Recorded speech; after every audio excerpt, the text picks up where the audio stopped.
Green team!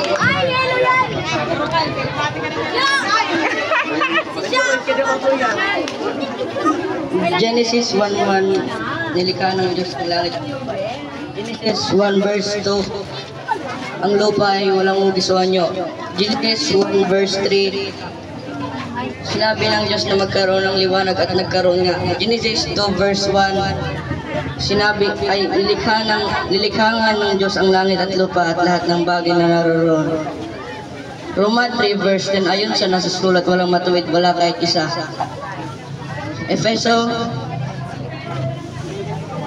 Efesos 20 verse 12 to 16.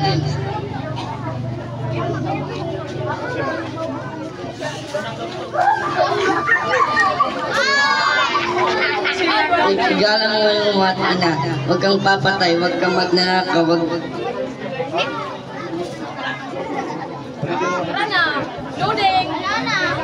Go! Kaya yan, mag-classmate mo. Efesos 6 verse 1. Efesos 6 verse 1. Igalang mong yung ama at ina sapagkat ito ay igalang mong yung ama at ina alang-alang sa Panginoon sapagkat ito ay nararapat. Kawikaan 22:15, likas sa mga bata ang pagiging pilyo, ngunit sa pamamagitan ng palo sila ay natututo. 9. John 3:16, sapagkat ngayon na lamang pag-ibig ng Diyos sa sanlibutan, kahit binigay niya ang kanyang kaisa-isang anak upang sino mang sumampalataya sa kanya ay hindi mapahamak, kundi magkaroon ng buhay na walang hanggan.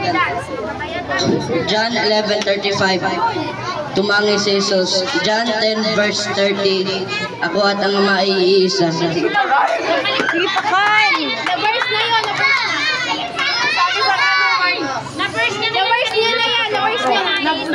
So, 10 pa, ay 11 pa lang. 10 pa lang ate, pang 11 yun.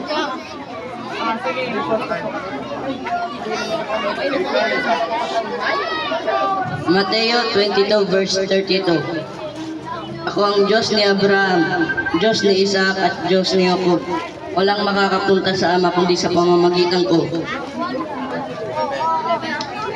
Efeso 20 verse 12 to 16.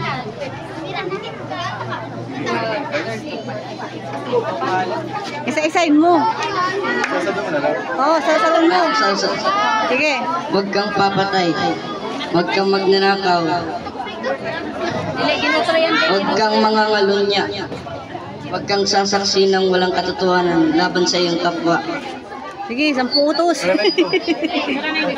Sunod-sunod na na-verse na? Sunod-sunod niya na. Sunod-sunod niya na. 14. 14. Isan pa o duha pa. Damo. Sunod-sunod niya na. Sabay sila yan. Sanilang kaya.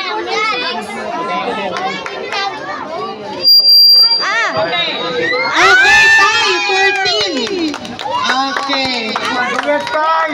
Okay, princess.